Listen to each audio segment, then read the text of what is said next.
बिस्मिल्लाहिर्रहमानिर्रहीम। डार एजुकेशन में आज हम जो डिस्कशन करने जा रहे हैं माई सीक्वल के, वो है aggregate functions. Functions are independent program that work on the parameters passed and return value depending on the parameter. हम सबको पता है कि फ़ंक्शन का बेसिकली मकसद कोड रीयूज़ेबिलिटी है कि आपने एक दफ़ा फंक्शन लिख दिया तो आप बार बार उस फंक्शन को इस्तेमाल कर सकते हैं। फंक्शन बेस करते हैं कि आप उस फंक्शन के ऊपर कोई पैरामीटर्स दें।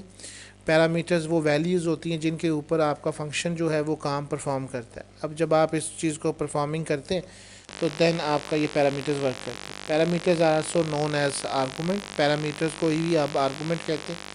You can use MySQL function within a query to operate on single or multiple columns of values। आप इसका काम मकसद ही होता है कि आप एक या एक ज़्यादा कॉलम्स के ऊपर ये काम परफॉर्म करते हैं ताकि आप उससे अपना रिज़ल्ट ले सकें। अब बेसिक यूजिंग ऑफ फंक्शन क्या कौन कौन से हैं? The function use in MySQL are similar to any other programming language.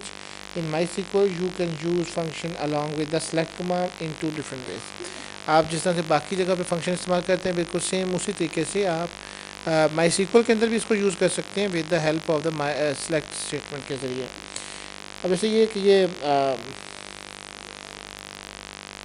आपके सामने हमने सेलेक्ट कमांड लगाई है, सेलेक्ट E_ID और EF नेम और लेंथ E_F नेम। अब ये जो हमने लेंथ यहाँ पे यूज़ कर रहे हैं इसका फंक्शन, और इसके अंदर हम ये मालूम करना चाह रहे हैं कि कुल कितने जो हैं उसके करैक्टर्स जो हैं वो एंटर हुए हैं। From employ details where EID is equal to 101। This query returns EID and EF name column from the employ detail table with the length of EF name. Part of where clause ये है कि आपका ये काम perform करता है। इसी तरह से आप देखेंगे कि यहाँ एक फंक्शन और लगाया है जिसका काम आपका एवरेज बैलेंस आपको नोट करना।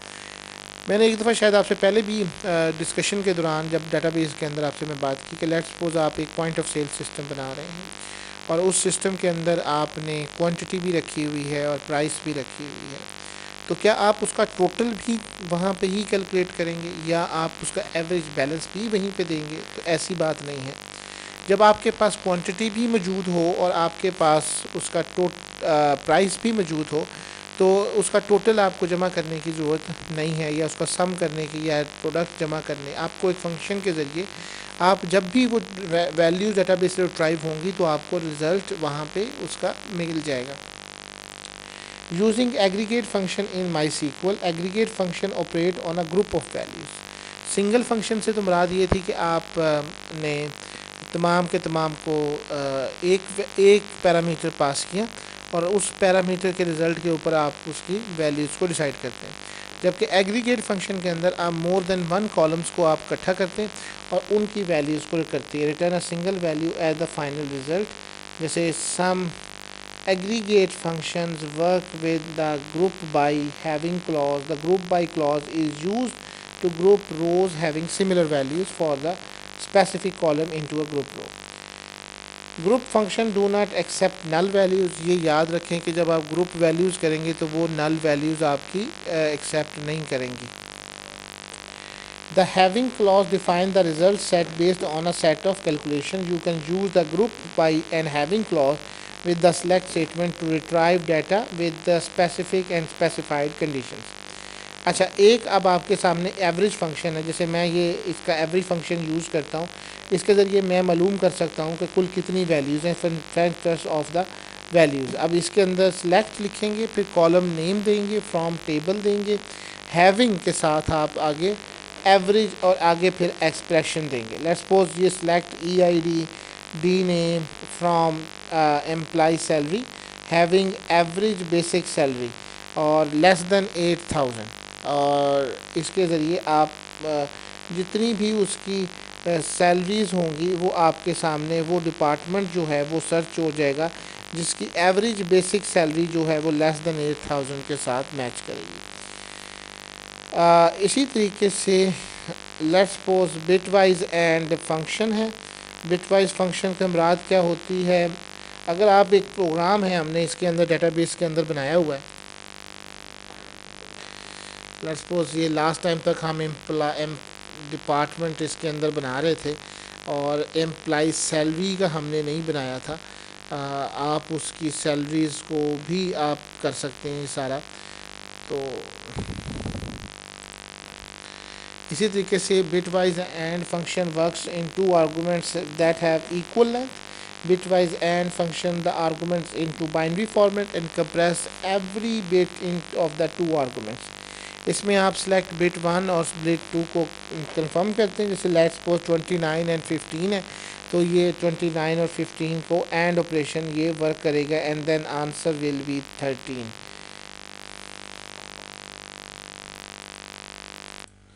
आप ऑप्शन एक न्यू क्वेरी ओपन कर रहा हूँ। लेट्स सपोज इसके लिए यही ऑपरेशन है। लेट्स सपोज आपने कहा जी 29 एंड 15, तो इसको आप एग्जीक्यूट कर दें तो आंसर आपके सामने आ जाएगा, इट्स विल बी 13। और अगर आपने इसके दरमियान और लगाना है तो और का साइन कौन सा होता है, ये वाली लाइन होती है, तो आंसर विल बी 1। 1 कैसे आया, ज़रा गौर करें। और में 1 आएगा, साइन गलत डाल दिया। 2 दफ़ा लाइन नहीं लगानी, 1 दफ़ा लाइन लगानी। तो 31 बना रहा है, देखें 31 सही बना रहा है।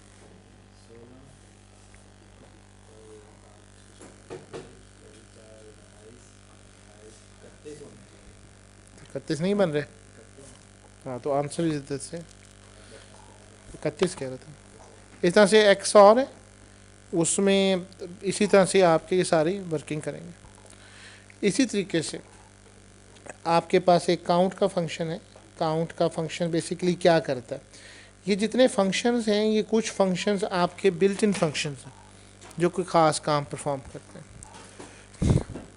आप काउंट के ज़रिए ये मालूम कर सकते हैं कि डेटाबेस में कोई स्पेसिफाइड वैल्यूज़ हैं वो कुल कितने नंबर्स हैं, कितने रिकॉर्ड्स हैं, या कोई भी वैल्यू आप देखना चाहते हैं उनको आप काउंट कर सकते हैं। Count only 1 row will be the equal to 1।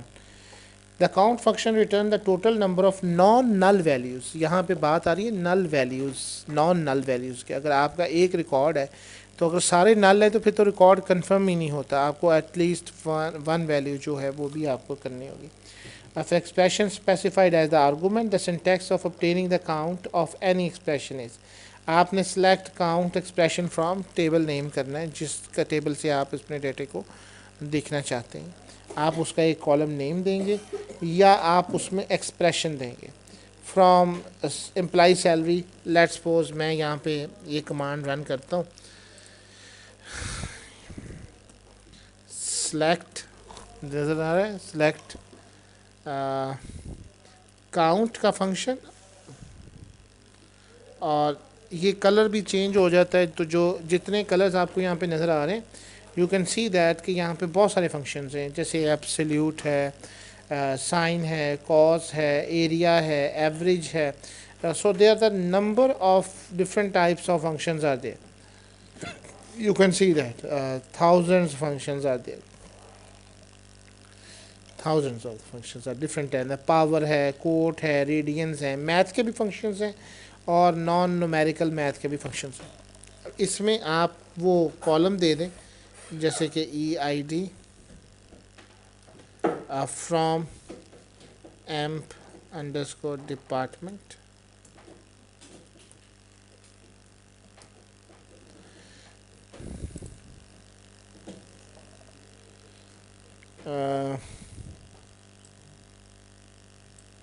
I thought हमारा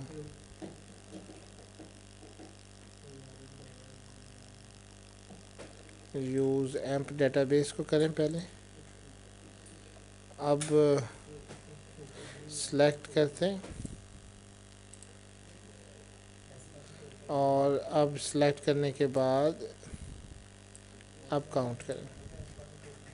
सो वी हैव 6 रिकॉर्ड्स।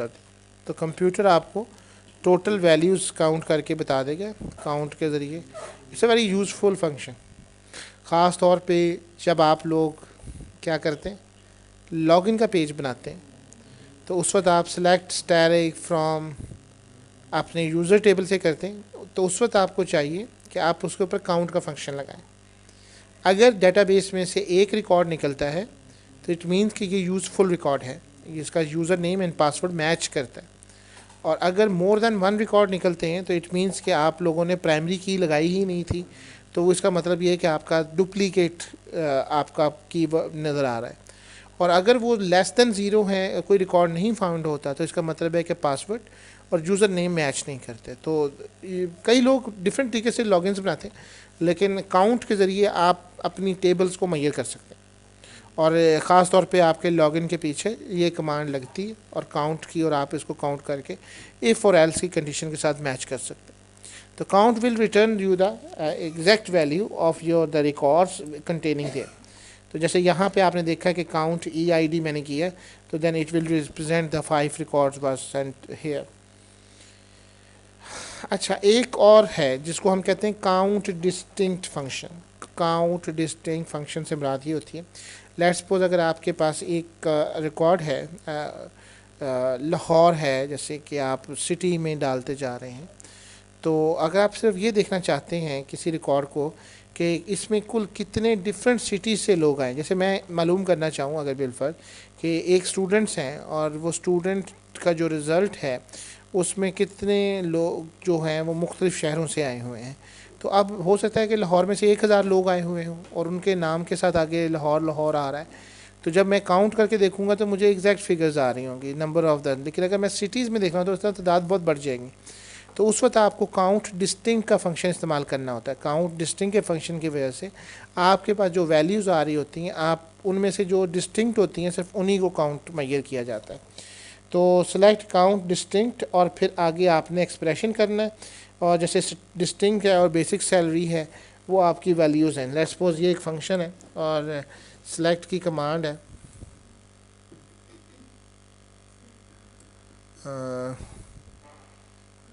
जैसे हमारे पास select static from employ details, तो हमारे पास ये देखेंगे कि ये लाहौर लाहौर है, 3 दफ़ा लाहौर है और 1 दफ़ा हमारे पास कराची है। लेट्स सपोज मैं इसमें काउंट करता हूँ, सेलेक्ट काउंट की कमांड लगाता हूँ और सिर्फ इसमें सिटी डाल देता हूँ, फ्रॉम एम्प अंडरस्कोर डिपार्टमेंट, और इसको रन करते हैं। तो ये मुझे जो रिकॉर्ड देगा वो शो है इसमें क्या, अननोन सिटी, एम्प्लॉय डिटेल्स था, एम्प्लॉय डिटेल्स, सॉरी। तो देखें कि कुल 5 रिकॉर्ड्स आ रहे हैं। 5 सिटीज़ थी ना, तो उसने सबको शुमार किया, काउंट किया। इसके लिए इससे मैटर नहीं था कि लाहौर 3 दफ़ा आ रहा है और कराची 2 दफ़ा आ रहा है। आंसर जो हमें यहाँ पे चाहिए वो आना चाहिए ओनली 2, यानी कि कराची जितनी दफ़ा भी मर्ज़ी आए, लाहौर जितनी दफ़ा भी मर्ज़ी आए, डिस्टिंक्ट वैल्यू हो। तो उस सूरत के अंदर हमारे पास कमांड क्या बनेगी, सेलेक्ट काउंट, आगे आएगा डिस्टिंक्ट, और आप सिटी दे देंगे फ्रॉम एम्प अंडरस्कोर डिटेल्स।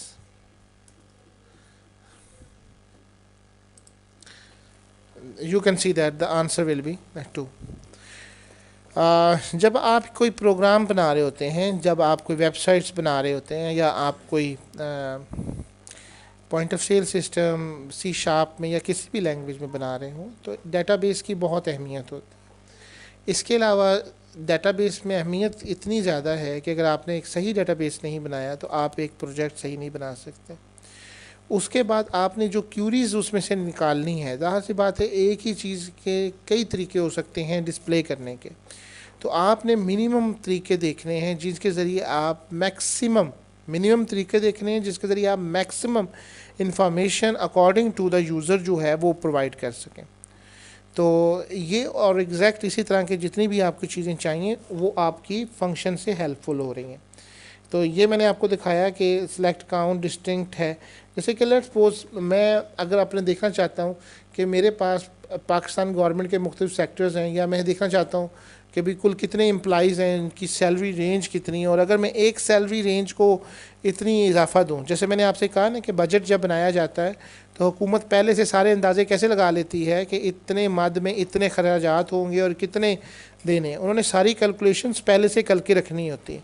तो उनके पास तमाम डाटा जो मौजूद होता है उससे वो मालूम कर लेते हैं कि लेट्स सपोज पाकिस्तान के कुल 22 ग्रेड्स हैं सरकारी महकमे की तनख्वाहों के। तो ज़ाहिर सी बात है कि एक ग्रेड स्केल ऑफिसर की तनख्वाह कम होगी और 22 ग्रेड स्केल की तनख्वाह बहुत ज़्यादा होगी। तो अब उसको मैयर करना कि अगर पर पाकिस्तान में है तो कुल कितने 22वें ग्रेड के ऑफिसर्स हैं, कितने ज़ाहिर सी बात है 22वें ग्रेड के ऑफिसर्स कम होंगे, ग्रेड 1 के एम्प्लॉइज़ ज़्यादा होंगे। तो किस रेशो से आपने उसकी बढ़ानी है, कितना उसका टैक्स बढ़ाना है, उसको देखना, उसके नंबर ऑफ़ के एम्प्लॉइज़ कितने हैं। तो वो डाटाबेस के अंदर जितनी भी उसकी इन्फॉर्मेशन है वो काउंट करके उसके मुताबिक फिर कैलकुलेशन परफॉर्म करके आप पहले से अपना हिसाब किताब लगा लेते हैं कि कुल डाटाबेस में से आपको क्या चाहिए। अब आते हैं जी ग्रुप कैनकैट फंक्शन। हम सारे फंक्शन नहीं पढ़ रहे इसके अंदर, हम सिर्फ डाटाबेस के अंदर वो फंक्शंस पढ़ रहे हैं। यहाँ पे जैसे मैंने अभी आपको प्रैक्टिकल के अंदर भी दिखाया कि वहाँ पे कई सैकड़ों आपके पास फंक्शंस हैं। सारे फंक्शन हम देख सकते हैं, जैसे मैथ के फंक्शन है, साइन है, कॉज है, टेंजेंट है, स्क्वेयर है, पावर है। हम इनके ऊपर डिस्कशन नहीं कर रहे, हम वो देख रहे हैं कि जो आपको एक दफ़ा पता चल गया कई फंक्शंस हैं जो सिंगल फंक्शंस हैं, आपने उनको यूज़ करना है, उनको आप आर्गूमेंट भी नहीं पास करते, कई ऐसे फंक्शंस हैं। अब आते हैं G group underscore concat function joins the unique values of the arguments and return them as a string। यानी दो डिफरेंट वैल्यूज़ को वो ज्वाइन करता है और फिर एक यूनिक वैल्यू आपको रिटर्न करता है। This function return null if the argument has no null values, और ये नल रिटर्न करता है अगर उसके पास कोई नल नो वैल्यू रिटर्न हो। टू एलिमिनेट, अच्छा एक बात जो अभी तक आपको समझनी चाहिए वो ये है कि कंप्यूटर के अंदर डाटाबेस के अंदर नल को भी पढ़ा जाता है। अगर आपने किसी जगह पे वैल्यू छोड़ दी और आप उसको वैल्यूज़ को रिट्राइव करना चाहते हैं तो कंप्यूटर विल अंडरस्टैंड, क्योंकि पहले दिन से आपसे बात हो रही है कि नल का मतलब खाली नहीं है, इट मीन्स कि ये स्पेसिफाइड नहीं है। तो आप ये देखना चाहें कि कुल कितने कॉलम नॉट स्पेसिफाइड हैं तो वो भी आपको इन्फॉर्मेशन जो है वो रिट्राइव हो जाती है।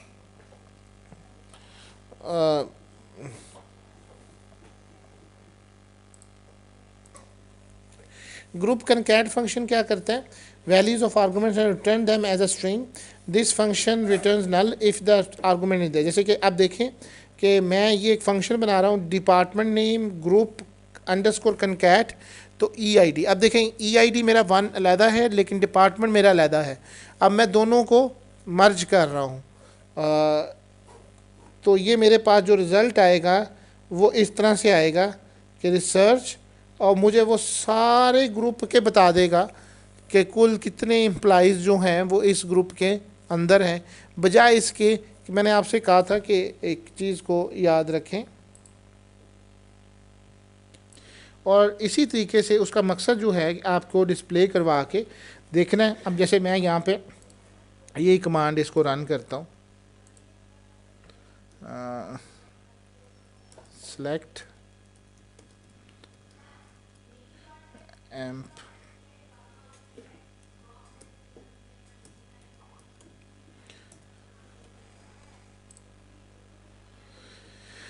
जैसे आई हैव डिपार्टमेंट के अंदर एम्प्लॉई आईडी मेरे पास है, कुछ 7 मेंबर्स हैं और डिपार्टमेंट नेम है। अब इसके अंदर डिपार्टमेंट नेम जो है वो फैकल्टी मेरे पास डिफरेंट वे से आ रहा है। अब मेरा काम ये है कि मैं इनको एक देखना चाहता हूँ, और एम्प्लॉई डिपार्टमेंट हैं, ये एम्प्लॉई डिटेल्स हैं, एम्प्लॉई डिटेल्स हो गई, हाँ जी।